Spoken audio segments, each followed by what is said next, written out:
The San Jose Sharks traded for Ryan Reaves in the year 2025.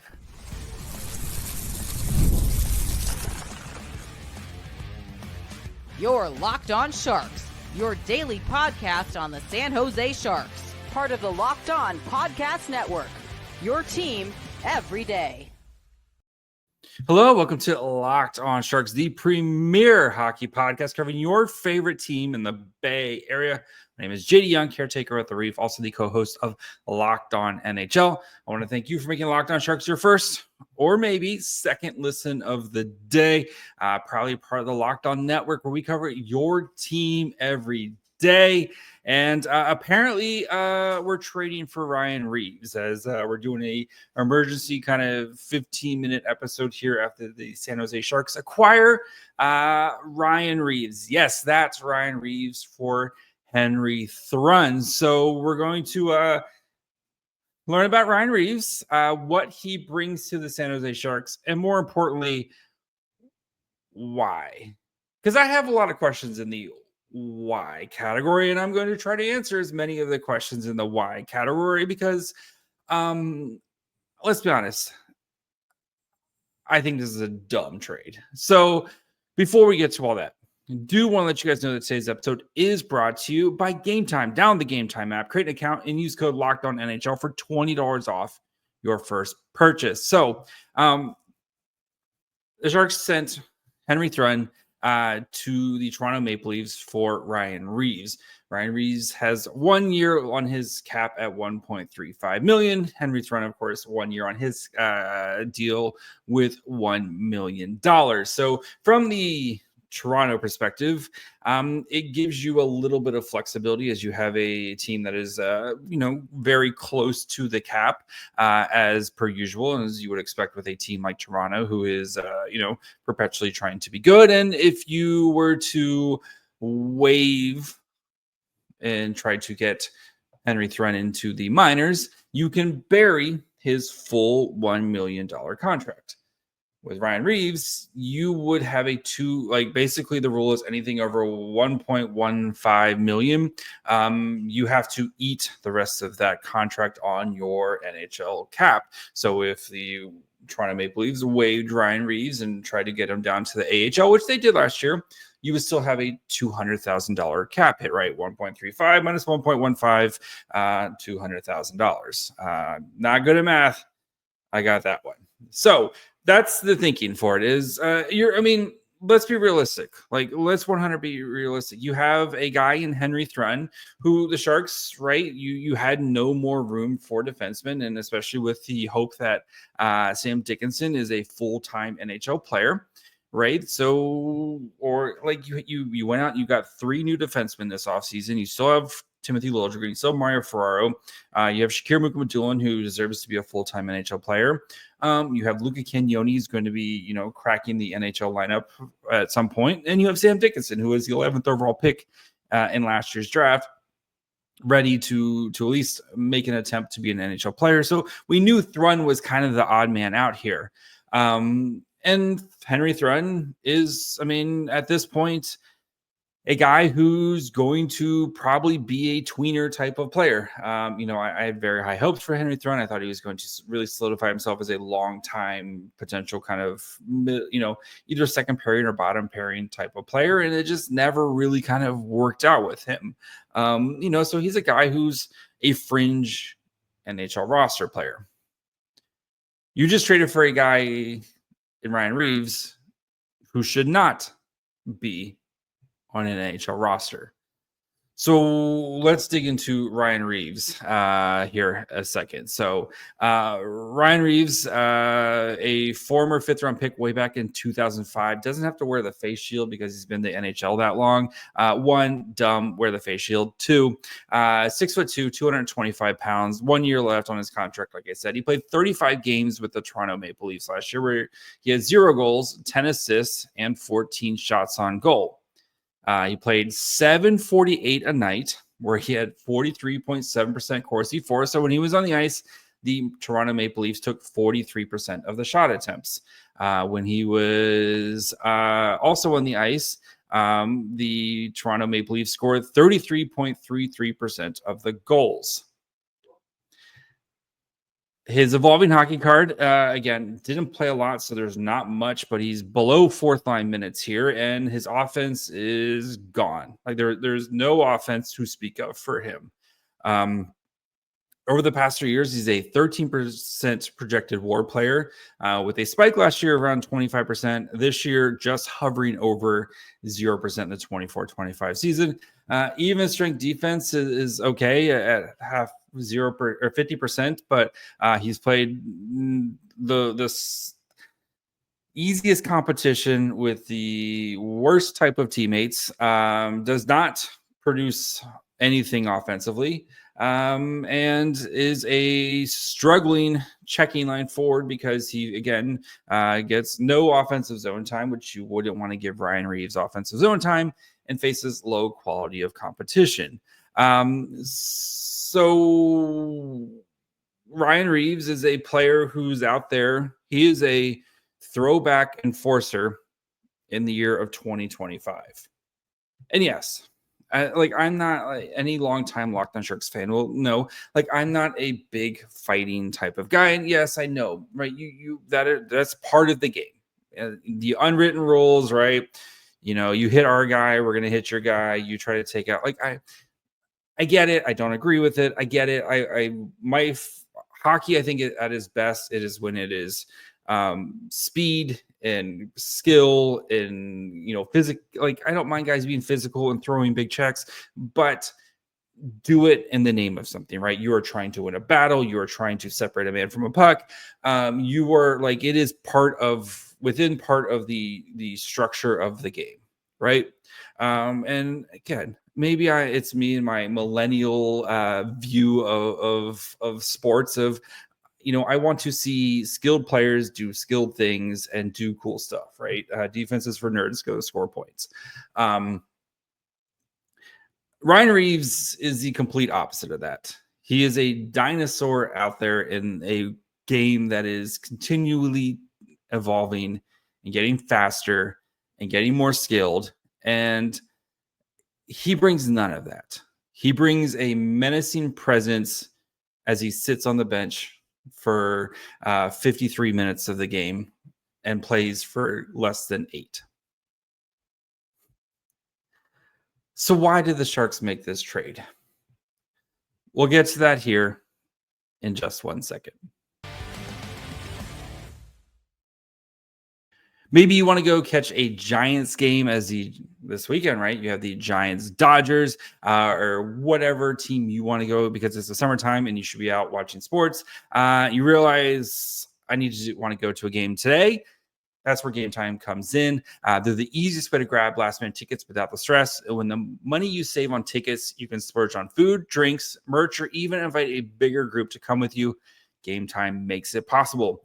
Game Time makes buying tickets fast and simple. Prices on the app actually go down the closer you get to first pitch. They've got incredible last-minute deals, clear seat views, and a lowest price guarantee that takes the worry out of buying. Game Time is the official ticket partner of Locked On MLB, making it easy to browse the app for exciting upcoming MLB game. Again, Giants Dodgers this week. What more could you want? So take the guesswork out of buying tickets with Game Time. Download the Game Time app, create an account, and use code LOCKEDONNHL for $20 off your first purchase. Terms apply.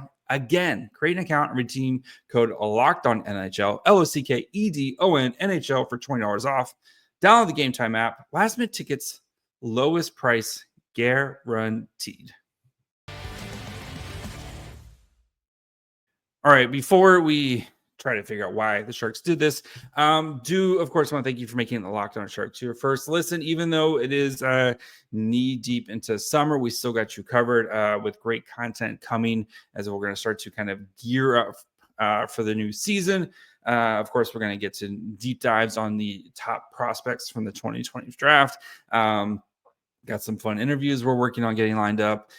Plenty of great stuff. So make sure you're following along wherever you get podcasts. And of course, you can watch on YouTube as well. Okay. Why? And I like maybe my career,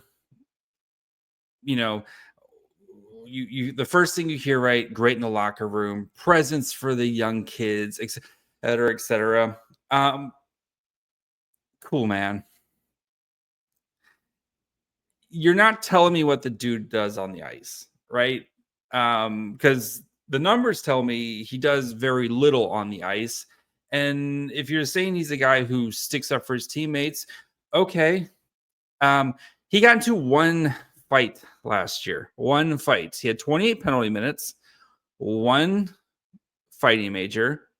15 minutes of his 28 penalty minutes were because he ran Darnell Nurse and got a 5-minute major and then got kicked out of that game. And then he had some penalties. So he's a player when he's on the ice has a negative effect, because if you're saying he's there to protect the young players, he spends 87% of the time the game sitting on the bench, opening the door for his teammates. And I don't know. I mean, I think I would like a forward who can contribute in other ways, so I don't have to play 11 forward. I don't have to play a man down basically the entire game with Ryan Reaves in the lineup. The hope is you just found your new Scott Sabrin, right? A guy who you're going to waive, get him down in the AHL.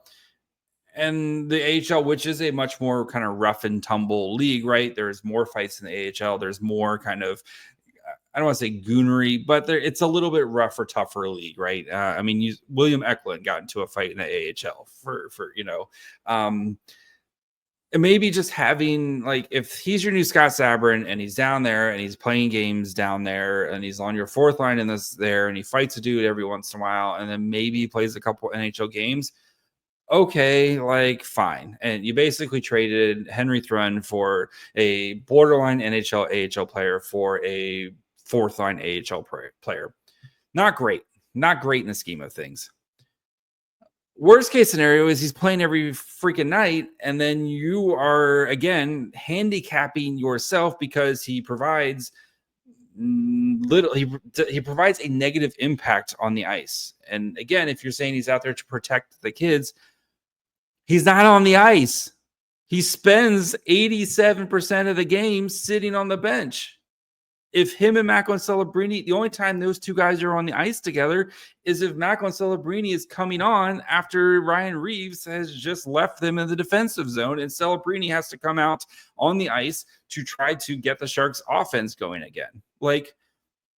And if a player gets hurt, Ryan Reaves isn't going to go out and protect a player. I saw people bring up, well, Shakir Mukhamadullin. Ryan Reaves wouldn't be on the ice with Shakir Mukhamadullin was out there. All right. That's not going to stop a player from getting hurt. Oh, they're going to think twice. No, they're not. I got to think Ryan Reaves is sitting over there on the bench. He's chirping me. Oh man, I might see him in, 20 minutes from now when he gets back on the ice. This is a, like if you want a guy who, again, like Jonah Gadovich is a guy who will stick up for his teammates, but he also does other things. I loved watching Jonah Gadovich play because, he's a guy who grew on me because of, again, not only did he stick up for his teammates, right? But he also did other things. He checked hard. He played hard. He had a little bit of scoring pop. He did other things. Ryan Reaves doesn't do any of that. Thankfully, this is only a 1-year deal, and the hope is you can trade him to somebody else who thinks that they need to add some sort of grit or toughness or whatever you need in the playoffs. But I hate this trade. And again, I wasn't expecting anything for Henry Thrun. If you got a 6th-round pick for Henry, I would have rather had a 6th or 7th-round pick from Henry Thrun than this, because you are wasting a roster spot that could go to somebody else. And okay, if he's great in the locker room, then why did you go out? Why'd you claim Barclay Goodrow, right? who's supposedly great in the locker room, comes from a winning a winning like organization in the Rangers, sticks up for his teammates. At least like Barclay Goodrow, the dude tries hard, right? I will give him that. Goodrow tries hard. He does, not my favorite player, but at least I can point to some stuff that he tries to do. Ugh. I hate that. I hate this trade for the Sharks. I hate this trade for the Sharks because I think you are just wasting a roster spot with Ryan Reaves, and you are putting everybody else on the roster in a terrible, like, they're now having to do more because they got that one guy at work who can't pull his weight. And that's what I think happened. So, you basically traded we got a logjam at defense to now we have a stump in the forward group. So it's not great, man. Not great. So we'll be back next week unless Greer does something else this weekend. So make sure you're following along wherever you get podcasts. Of course, you can watch on YouTube as well. We already have an episode out too. I talked about Askey's Calder chances. So go check that out. We dig into the numbers. We look at how other goalie Calder finalist performed and try to see if we can at least put a pathway for Askey to be in it. So go check that out. It's already out wherever you're listening to this, or you can watch on YouTube as well. Follow the show on Twitter, Facebook, and Instagram at Locked On Sharks. Follow me on Twitter and Blue Sky at My Fry Hole. At least now, Ryan Reaves can sit menacingly on the bench. Bye, friends.